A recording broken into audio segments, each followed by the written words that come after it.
going to do the heavy lifting for you, such as NumPy to get that speed back.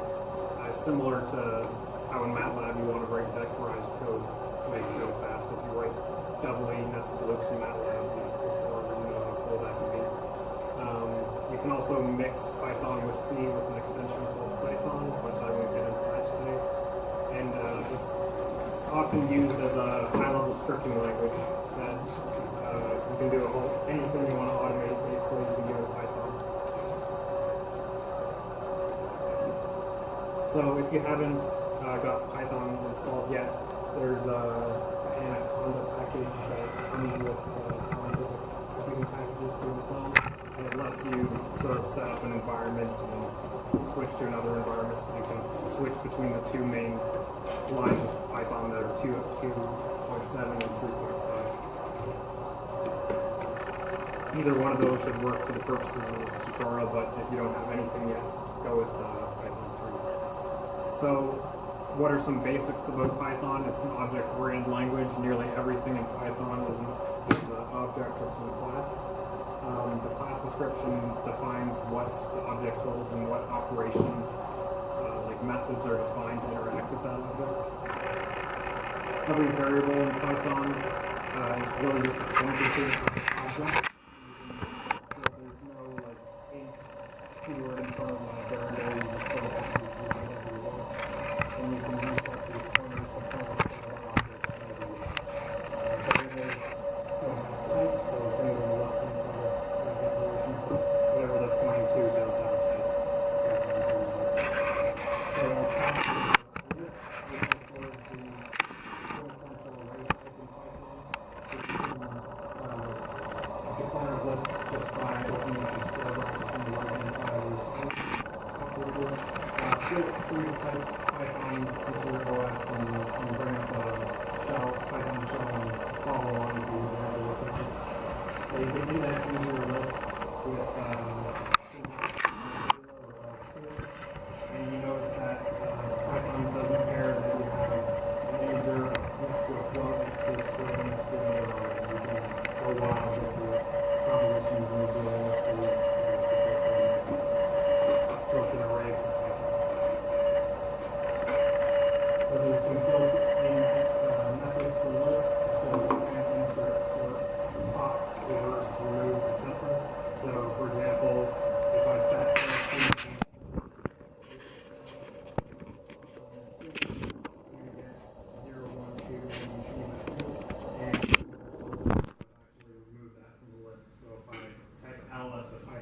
again, I'm going to get 3, 4.5, 1, 2 because ABC has been popped out.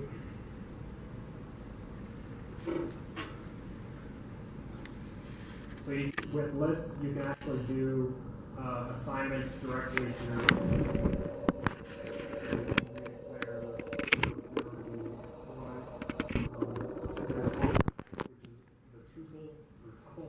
and it's a list, like a list, but it's immutable. So same sort of thing, order, like it's an ordered array, but you can't change elements of a tuple because Python will complain at you. So if you try to set t at 0 to be x, y, you get a stack trace back that says tuple does not support item assignment.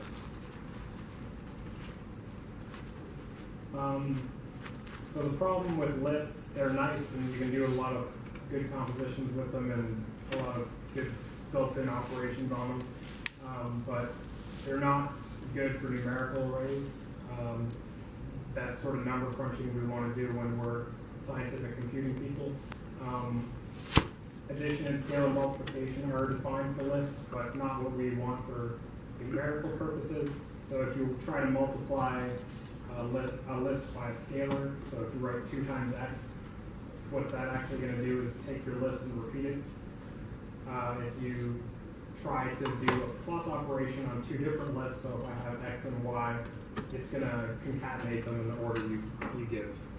So if we're mathy people or scientific computing people, what we would like to happen when we do 2 times x is get 4, 6 add out, and for x, y, we'd like things to be added up in the corresponding spots.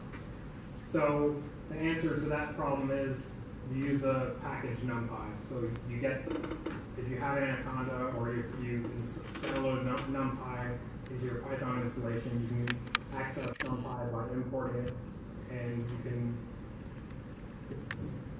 in the common examples online, they import it as alias NP.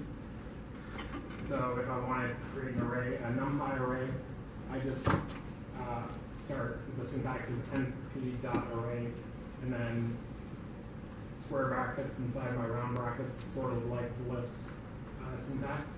And then if I type 2 times x, I get my 4, 6 back out at me. And if I create a array called y, 5 times 6, and I get addition corresponding component-wise. And all the mathematical operations and functions like square root, sine, cos, whatever you can think of, they apply component-wise as well. So very good for scientific computing. So unlike this, all elements of a NumPy array have to have the same type. So you either do it yourself or it gets done for you. So in the first example, I've got an array of integers. In the second example, I've got 2 integers and a float because I've got 3 dot there. And NumPy will just spit back out at you all of them converted to float. Took more. Yeah? Do they also want to be in the number? For NumPy, yeah. Yeah. So it's numerical, so think number types. You can explicitly specify type with this data type or dtype parameter when you declare your array. And if you print out the complex NumPy array 1, 2, 3, it's going to give you complex notation and say your imaginary component is 0. So I like I, but NumPy likes J for square root of -1, so can't win them all. But yeah, and complex arithmetic is defined the way it should be. It works. So moving on, you can have arrays of arrays, or you can have matrices, or 2-dimensional arrays, however you want to think about them. So I can declare a NumPy array, open square brackets, and then declare 3 separate arrays inside those square brackets. And if I ask for a back, I get, NumPy gives me that. And there's some built-in properties of NumPy arrays, such as shape and transpose T. So if I ask for the shape, it's going to tell me that it's a 3x2 2-dimensional array. And if I ask for the transpose, it's going to do that properly too. So the one thing though is that for 1D arrays, NumPy doesn't care. It's always going to give it to you as a row vector there.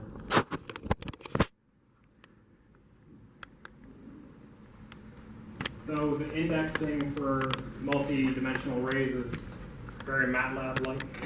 You just open your square brackets and type A 1, 0, and then that'll give you the 1th row and 0th column. So that's 3. Yeah, so it's just row, comma, column notation. You can also index it as a list of lists, but that's a little not pretty and more C-like.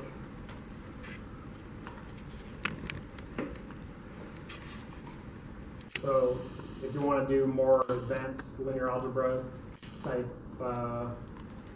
manipulations, you might want to look at the dot product. So if I have my 2-dimensional array A that looks like this, and I have a vector x, 1, 1, I can do matrix vector products by doing NumPy dot A comma x. So the word dot actually appears there.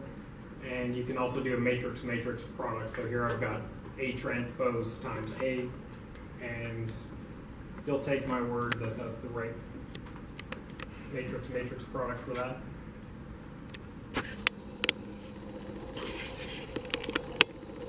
For linear algebra, there's also the NumPy.matrix type. So that's, instead of using the NumPy.2-dimensional array, you can use the built-in matrix type, which is which tries to recover some of the more MATLAB style elements of scientific computing. So you can you now have the option of either declaring your matrices as arrays of arrays, or you can use the MATLAB-like syntax and separate your rows with semicolons. So that's sort of up to you. But the result is going to be the same no matter which way you decide to declare those. So the thing is, if you want to use NumPy.matrix, you now have to think about whether your 1D arrays are column vectors or row vectors. So if I declare a column vector 4 semicolon 5, I get a matrix. It'll actually separate by a line there. If I take the transpose, then it gives it to me as a row vector. And you don't have to call NumPy dot anymore with NumPy matrix. You just do the star product operator, and it crunches it out for you. But you always have to remember that your 1D arrays now have to have 2 indices because it's a NumPy matrix, not a NumPy array. So then you have a debate going on in your mind, which do I use then? Do I use NumPy arrays or do I use NumPy matrices? It depends a lot on your preference. A lot of things that you get out of NumPy standard libraries, like if you call the linspace function that's built into NumPy, that's for getting an equidistant grid of points between 0 and 3 in this space, and that's going to give you a NumPy array. So you could convert that to a NumPy matrix if you like, but just doing simple things like this, it's all just with NumPy arrays. Matplotlib likes the NumPy arrays too. So if you call plot, you'd have to pull in the right library for that. So in this example, NumPy.linspace returns a NumPy array, and but if you want to do things more with MATLAB style, you can declare your matrix B to be. So here, I'm declaring a NumPy matrix, but I'm saying give me the array back. So you can sort of flip between NumPy matrix and NumPy arrays that way. So there's also this concept of the rank of a NumPy array. So the rank isn't the dimension of a column space, as you might have remembered from linear algebra. It's just the number of subscripts that, or number of indices that an array is going to take. So here I've got a 4x4 just matrix as a NumPy array, and its rank is 2 because it takes 2 subscripts, row and column. If you look at a scalar, it's going to have rank 0. And the other thing with NumPy arrays is you can go to 3-dimensional tensors or higher order, whatever you want. So here with a rank 3, I can declare T to be NumPy.ones222, and it's going to give me an array of arrays. And I index it with 3 indices now. T000 is 1.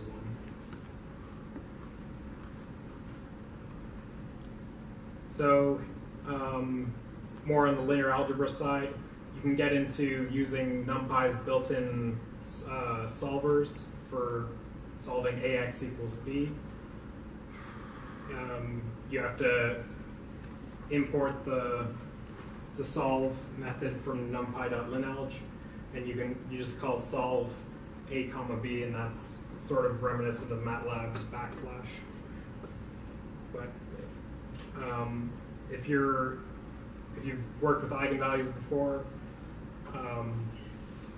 there's packages for that as well. So I can import from NumPy.linalg the eig function, and if I call eig on my matrix A, it's going to return a tuple of eigenvalues and eigenvectors. It looks kind of messy like this, but what Python lets you do is allow for multiple return values. So you can say I want my eigenvalues and eigenvectors in separate variables there, and it will give you pointers to each of those. So pretty much any sort of function that's built into MATLAB has probably been implemented in NumPy. So I'm sort of a spectral methods person and use a lot of FFTs, fast Fourier transforms. So in this example, I've just got a complex exponential. So when I take its Fourier transform, I'm going to get back out things that are mostly zero, and then one mode that's really strong, which is at 8 there. NumPy.aRange just gives you the numbers from 0 to 8, 1, 2, 3. Is there a chop function in NumPy or in Python that you can just get rid of those tiny values? Like specify drop to 0 if you want. Yeah, like a quick, just sort of like throw it in and get rid of anything that's like. You'd probably have to implement something yourself to do that. I don't think there's anything built in to drop small. Could you maybe have a map function? Like, is there sort of like the equivalent of a map that would operate over the multi-dimensional array on every single element? Yeah, I think. So you can implement Map is built into Python, so. Yeah, map is built. I don't know if NumPy works with map, but map is. Yeah, we can try it later. Yeah, we can try it later. So there's all the Fourier methods are there, so that you can invert Fourier transforms with IFFT, and there's the two-dimensional ones, FFT2 and IFFT2. If you have two-dimensional data, but you want to take, I realize not everyone's a spectrum method person, so I'll just go through this quick. You can take the one-dimensional Fourier transform down an axis, so that'll go down the columns. So I'm going to talk about, yes, Steve? Just before we continue, there is one. Yeah, numpy.clip. You can specify minimum, maximum, and you feed it your data, and it'll just do it all. Okay, there we go. That's good to know. So for my PhD work, I was mostly working with waves, and I dealt a lot with this system, which is the shallow water equations. So it's kind of some messy mathematical symbols there. But the idea is you've got conservation of mass in the first row, and then conservation of momentum in the second row. And H is a water column height, and U and V are velocity vector components. So people use this sort of thing in tsunami prediction models and flood simulations, and also what I did, which was geophysical fluid dynamics. F is a Coriolis parameter to deal with the Earth's rotation, and G is the acceleration due to gravity. So pi SWS, which is the thing that's highlighted there, is my pet project, which is a solver for these equations. So there's a lot of like number crunching involved to solve these with numerical algorithms. And the high level sort of summary of how a solver works when you have an equation system is you replace time derivatives with finite difference approximation. So your time derivative becomes a difference divided by delta t, your time step. And you replace spatial derivative operators with discrete operators, and that's where matrices come into play, or Fourier transforms. So, and then you start your simulation with some initial conditions, and you step forward in time. Hello. Hi. So this is taken right out of my code. So what I do is I build a couple of 1D grids for the x and y directions with numpy.linspace, and Lx is the extent of my domain, which is going to be in meters, probably thousands of meters. Nx is my number of grid points. I forget what false and true are doing here, but probably something important.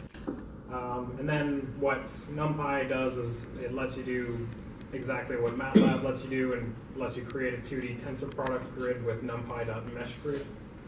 And then I get some of my some use out of my Fourier packages by building my wave numbers, which are the spatial analogs of frequency. So I have a wave number in the x direction k and one in the y direction L. Some more code. So you can, so if I imagine like I'm doing a simulation, there's some kind of like hill or ridge with some water on top of it, so out in the ocean, I can set my background depth to be some constant depth minus something that looks like a Gaussian tailing off to 0. And I can calculate derivatives the Fourier way, which is in Fourier space, spatial derivative is just ik times the, or jk, I guess, jk times the Fourier transform of the method of the function. And then I can recover it by inverting the Fourier transform and taking the real component. So some more of the heavy lifting. This is straight out of the code as well. So basically calculating the entries of those column vectors I showed you when I first introduced the shallow water equations. So this is a good illustration of the sort of subscripting and indexing in that MATLAB lets you do. So if I do flux qx : 0, I'm saying I've got a 3D array here, and I'm basically squashing it down to a 2D array, and I'm looking at the 0th component, and I want to assign q : 1. So it's very flexible, very MATLAB-like. And here I've got my component-wise division being done in the second row there, and then I've got that half GH squared going on the third line there. So very friendly to mathematical people, and any element-wise arithmetic is just going to be order n. The rest of the heavy lifting is in calculating the divergence of my flux, and that's done with the Fourier derivatives again. So I've got IFFT and FFTs being done on two-dimensional NumPy arrays, and that's going to be an order n log n operation for each one of those that gets done. If you want to check out my code, it's available on GitHub /dsteinmo/pysws. I have two sort of code lines going on in separate folders. There's the source legacy folder, that's procedural implementation, and I also have an object-oriented implementation in the source folder, and that one's meant to be extended to more general things than Fourier. So what I want to keep going and work some more on this project and implement Chebyshev discretizations, which lets you look at things in a channel. With Fourier, things are periodic. You get the Pac-Man effect. And you can, once you have the channel, you can look at circular shaped geometries using mapping methods. There's also finite element methods if you're interested in really jagged coastlines or more complicated things that can't be mapped to. You can use finite element methods or discontinuous Galerkin methods. I have MATLAB implementations for all those for my thesis work, but I like porting things to Python. And that's all I have. I guess I could show you, I'll just show you one of these simulations. So I'm in my folder here. Full screen.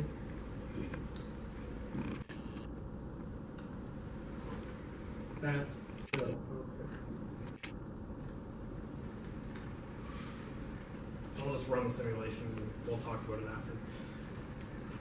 So what this is going to show us is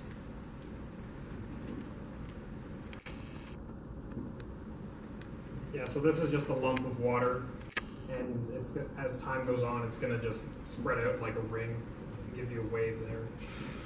So this is sort of a sanity check I did to make sure that I didn't have any typos in my code.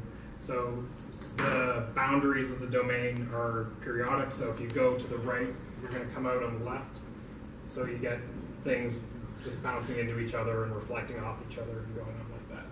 So this isn't a movie, this is all being computed as we go along and plotted. So that shows me that NumPy is pretty fast at this sort of thing, and I sort of have just diagnostic output being spat out as the simulation is going on. So there's time, there's my time step, there's the maximum free sea surface height, and there's my max of momentum. Yeah, so that's basically the gist of that little pet project, and I know it's kind of complicated and there's a lot of math involved, but it shows how easy it is to get involved, to use NumPy to do MATLAB-like things, I think. So, right, so I'll leave it to you guys if you have questions. I think dinner's probably coming soon. We just brought it up. You just brought it up? Okay. So thanks for listening. If you have any more, yeah.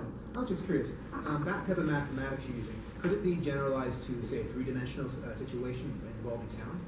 Absolutely, yeah. And so a lot of those equations you've done would be, and the program you did would be reasonably easy to generalize to three dimensions? So the thing with 3 dimensions you always have to worry about is, am I going to eat up too much space? Like, actually, that's kind of leading to another question I have that time. Yeah.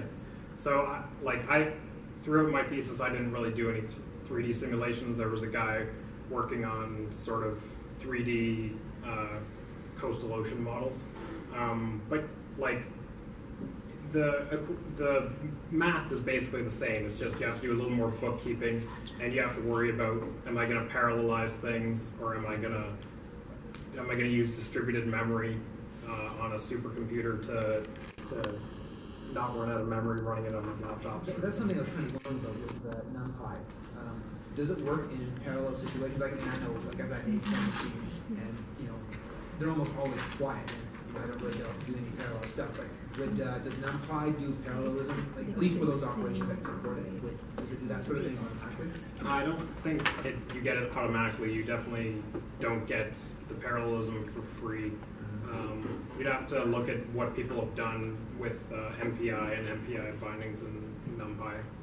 And you were just mentioning memory. Like, are most of your computations, most of your work bound more by memory considerations or by time considerations? I'd say definitely more constrained by memory. Like, really? You're running like very large simulations then, I guess. Is that right? Well, for these lake simulations, I would typically deal with like 1 million point grids, something like that. I guess I was sort of always like a run it on my laptop or run it on the 8-core Xeon machine that was in the lab. Like, I assume you're using SSDs for the memory, right? Yeah. So I don't know. I never got it. Like, once you go to 3D, that's when your memory overhead, it all starts hitting the limits, right? But since I stuck to sort of 2D simulations, where there was a wave surface or an interface between hot water and cold water, it was that stuff visualizes nicely in 3D, but the mathematics behind it all is 2D, so I didn't have to worry too much about that. Yeah. Do a lot of your peers use MATLAB, and would you prefer that they use Python, and if so, why? So a lot of my peers use MATLAB for its visualization, I would say. I would prefer them to use Python. So the thing with, a lot of my peers would just, in my old lab, would like get a model like the MIT GCM, run a bunch of simulations, and then visualize it all in MATLAB. My work was sort of like, all right, let's get this method, let's get discontinuous Galerkin, and let's try to solve some problems with it. And that sort of involved like writing my own code, not just for like visualizing stuff. So I might be a little bit of an odd duck with my group, and be more of like on the programming side of things, whereas they were more of like, let's just see if we can generate some nice pictures and get some nice results. So I don't begrudge them for using MATLAB, but I think that it's, if you can afford a MATLAB license, like, I'm not going to hold it against you, but I just like the accessibility of Python. It's like a lot of the things that they have in NumPy, they've taken like verbatim or very close to out of MATLAB. And I think it's a better project than GNU Octave for this sort of thing. Not to bash them too much, but so yeah, that's sort of what I think. Building on top of NumPy that is available, say at GitHub and that sort of thing. Like using NumPy. Yeah, I mean, I don't know, I'm just wondering, like, is there anything? Do people like sort of do work and then release it onto GitHub and maybe build larger things, or is that not something that's not really done? I hope so. Like, I try to publish my code on GitHub. A lot of people are very like protective of their code, and they don't want other people to scrutinize them. Like a lot of the papers that get published out there, like have a lot of code behind them, but the paper never shows you what the code is, right? So there's sort of a disconnect in that. What's the rationale of that? Are they like maybe hoping to monetize things, or is it their? I mean, because like I would think in the scientific world, you almost want to publish all data, otherwise, Yeah, it's not you science. like so. In terms of the scientific community, you do want things to be as open as possible, because people can't reproduce your research, it's not really research, right? But for whatever reason, people get weird with code. They think they're not really that good at it, or in a lot of circumstances, like there's tons of code behind every paper that's out there, and yet it's not published. And I'm sort of guilty of that in some cases too. But I've started to put things up on GitHub after I finished my PhD. Yeah, there's a lot of different reasons why in academic circles people don't end up releasing their source code for a lot of things, and it's usually the older generation that kind of goes for that. At least in my experiences, where I was finding that software was seen a lot as the secondary thing, and sort of like, oh, that's just a whatever, just get it done sort of deal. Anybody can reproduce that. Or there's also the side where people would be saying a lot, well, if we release it, then it gives this other research group a head start to scoop us on the next topic that we're already starting to work on. Yeah, that's a good point. And so there's a lot of fears behind that, which I don't agree with. I think that it should be released. If you write a paper and your code is part of it, it's part of the work. Singularity faster, right? Yeah. So what you did about Python? Sounds good. Yeah, so a lot of people are protective of their code, and Steve's pointed out some good reasons. Or It's also in some view, Reasons. it's also not more- necessarily good reasons. It's also more work to release your code. Like if you Yeah. want to write code that people can use. Yeah, Then It's just people like have an expectation of twice as much. support. What- And like what I think I read an article about this, and it was like in academia, code is a means to an end, like means to getting a paper published. Whereas in the corporate world, the code is the product that you're building. So that's why there's a disconnect. There's not much Scrum or Agile, I guess, in the academic world. Is that right? What's that? Scrum or Agile. I don't know if you know what that stuff is. Yeah, yeah. we sort of do that. Oh, you do somewhat. I work with Steve at Desire to Learn, which does like online learning Agile-ish. platforms. And we do agile-ish, something close to agile for our development cycles. So. But yeah, I'm for releasing code and not hiding code, because I didn't get it. Oh, sorry. You said that we can use Python with Fortran, so I'm not clear about that. Like how they work, or like does it mean that I write the program in Fortran and I can call the Python program and that Yeah. program can be compiled or anything like that? you should be able to write a Python binding into the Fortran library. So writing bindings isn't something I've tried myself. I've just heard that it's something you can do. So maybe some Google searches, or I can try to help you find something that explains how to do that. Okay. Do you have some Fortran you're working with? 90 and 90, I think. Okay. Yeah, we can look at that later. Yeah. Yeah, so you'll be able to, if you get the bindings done all right, you'll be able to send your variables from your Python land. So if you have like, I don't know, some sort of nice user interface that you've made in Python and whatnot, people can enter in values. You can then send those variable values into your Fortran code or C code, run it, get the values back out, Oh, and graph it or whatever then you want to do. that's nice. But the back end of NumPy is mostly already written in Fortran. So when you're doing all these matrix manipulations and whatnot, the back end implementation is done in a highly optimized Fortran function already. So if your Fortran code was only doing basic matrix work, you might as well just use NumPy already. It's a much nicer interface, and it's running on Fortran anyway. So Yeah. Is it true that MATLAB and NumPy use the same backend? Is that like there's an old Fortran library that like they all NumPy and yeah, so they both use yeah, so they both use MKL and BLAS and everything like that, like the standard ones that you download. So if MATLAB uses that, then sure, but like it uses the same standard like dev Yeah, header the legacy function thing, which I don't know what you want to call it, but yeah. Yeah, that yeah. But if you download it all using Anaconda instead of just regular Python and then installing NumPy, you also get the version of NumPy with MKL and BLAS and everything compiled using Intel's compiler, which has all the extra secret optimizations and whatnot, so it goes like twice as fast. So I wasn't quite clear. Anaconda, is that something that runs on a Linux-based system? It'll run on Linux, Windows, Mac. It's And basically it's intended for switching between different types of Python. Like it clears that up for you.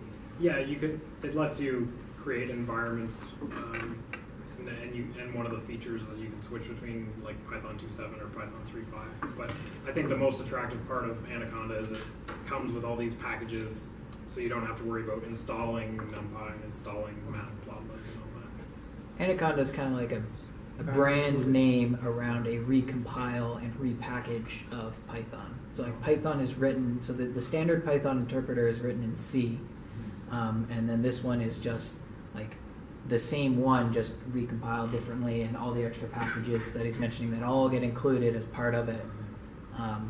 So Anaconda is like just a special prepackaged, precompiled version Oh, of it's like very fat. Python. That's what it is then. Yeah. Yeah, you can get minimal versions of it if you don't want all the extras. You Yeah, just there's want mini the content. you just want the optimized Python runtime environment, and you can download just mini content. It's like 20 megabytes or something like that. But Am I correct here that, so I just loaded it up for the first time, and what it looks like is I have an environment that's like an RStudio environment, but it's got the scripting part for Python, it's got a console. Do you guys use it? It's called Spider here. Spider. So that's something that came with the full Anaconda. Okay. So why don't we break for Yeah. food? anybody that didn't that came in after we started, if you could just put your name down on a piece of paper, it helps with funding and stuff like that for these things in the future.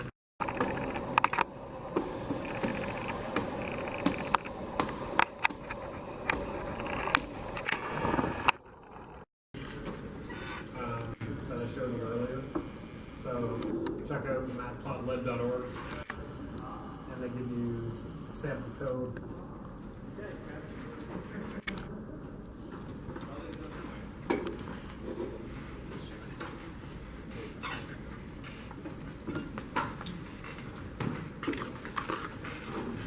I'll see if I can get this running on.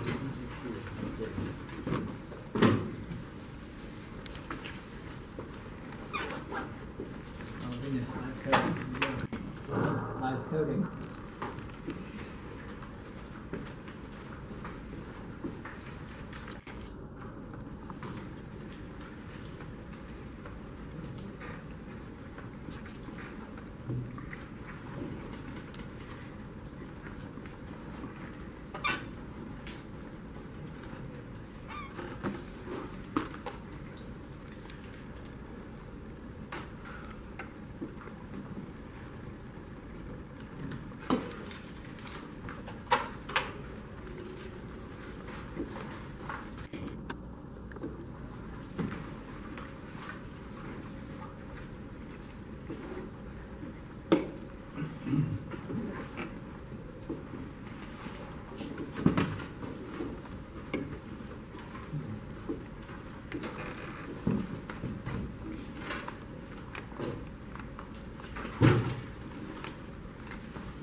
Does anybody have like a thing that they've been trying to do that they need some help with? Any actual, like, oh, I wanted to use NumPy, Yeah. but yeah. No, actually, I have my script in C, written in C, and then I would like to combine it with another script in Python. But Oh. I already tried, but I was not successful. The last time I tried that, I had to get my friend to do it instead. It took him like a week to do it, and that was like 3 years ago. It's possible. I know that it is, but I am not helpful for that. for getting Python with C bindings there. You can give her your friend's email though. He's in Australia now, so upside down time.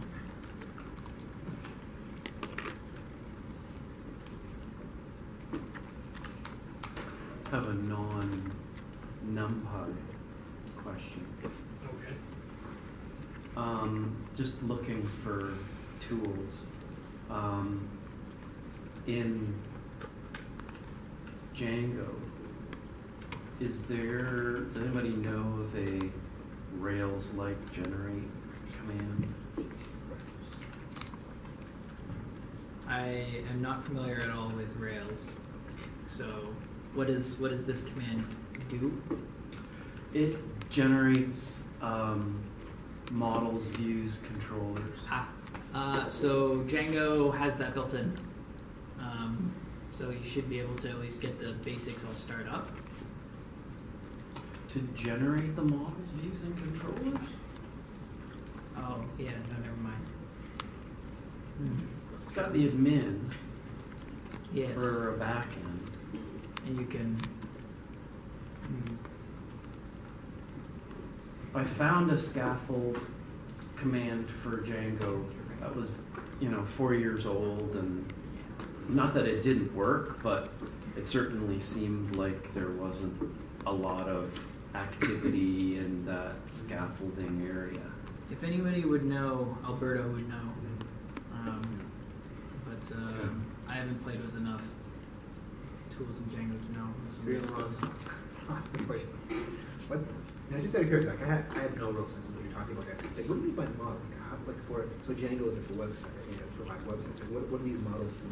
It's a model view controller. Oh, model view. Like, Oh, yeah. Yes, that's what it means by model.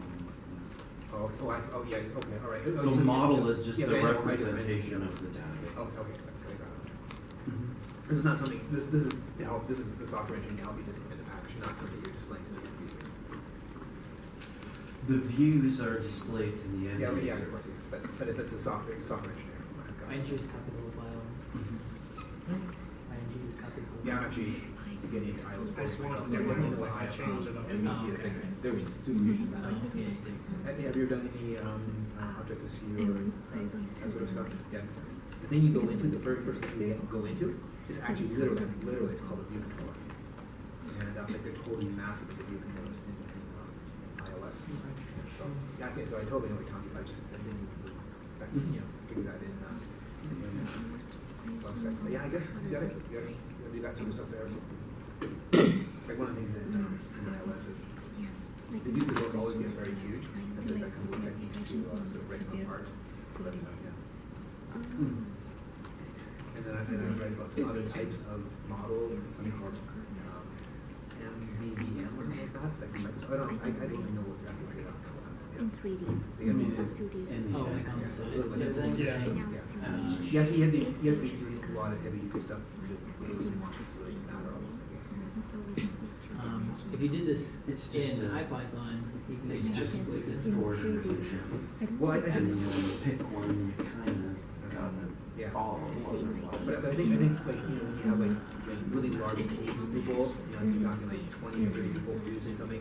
That's maybe one of those types of distinctions might actually be a little more important. Like I don't know. I assume like maybe you're not working like a super huge team yourself. So it's not And so on a smaller scale, it because doesn't build up quite that much. It's it just, just depends it's just the way that they've chosen Yeah. to do it. Yeah, NBC is a standard. that's what I did. What, now you're a freelancer or are you working for a specific company? I work for Scalar. Ah, really are. Oh, this is more on reputation or just setting up for, community. For work. I guess they're doing work stuff.